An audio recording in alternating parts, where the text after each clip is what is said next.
जय शिवराय. सर्व मराठा बांधवांना विनंती विशेष.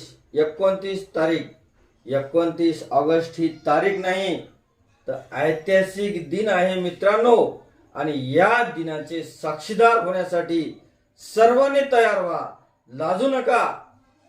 आजपर्यंत आपले जे काही मराठा बांधव बरेच आहेत ते संकोच ठेवतात की माझ्या बाजूला ओबीसी राहतंय किंवा ओबीसी माझा नेता आहे, तो काय म्हणेल, कोण काय म्हणेल, आपलं कुटुंब कोणी चालवत नाही हे लक्षात ठेवा. आपल्या मुलाबाळांच्या भविष्यासाठी लाजू नका. हा लढा कोण्या व्यक्तीच्या विरोधात नाही, जातीच्या विरोधात नाही.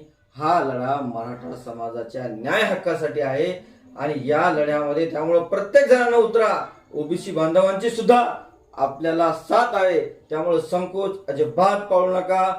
या ऐतिहासिक दिनाचे साक्षीदार होण्यासाठी तुम्ही लगेच तयारीला लागा. प्रत्येक पाहुण्या रावण्याला मराठ्यांना फोन करा आणि या आंदोलनाची तयारी करा. न भूतो न भविष्यती, शेवटचा निर्णायक लढा आहे हा. आणि हा आपण लढणार आणि आपल्याला आरक्षण हे मिळवून घेणार. या सरकारच्या छातीवर बसून नाही तर छाती फाडून आपण आरक्षण घेणार आहोत, हे लक्षात ठेवा. त्यानं प्रत्येकानं तयार व्हा. आणि 29 तारखेला आपल्याला आंतरवाडीला जायचंय की मुंबईला जायचंय हे अद्याप आपण ठरलेलं नाही. हा गनिमी कावा आहे सरकारला घेरण्यासाठी. त्यामुळे कुठेही जायचं असो, दिल्ली, आंतरवाली, मुंबई, हे प्रत्येकाला तयार राहा.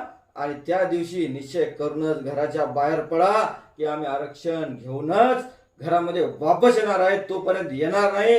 एक मराठा लाख मराठा. जय शिवराय. जय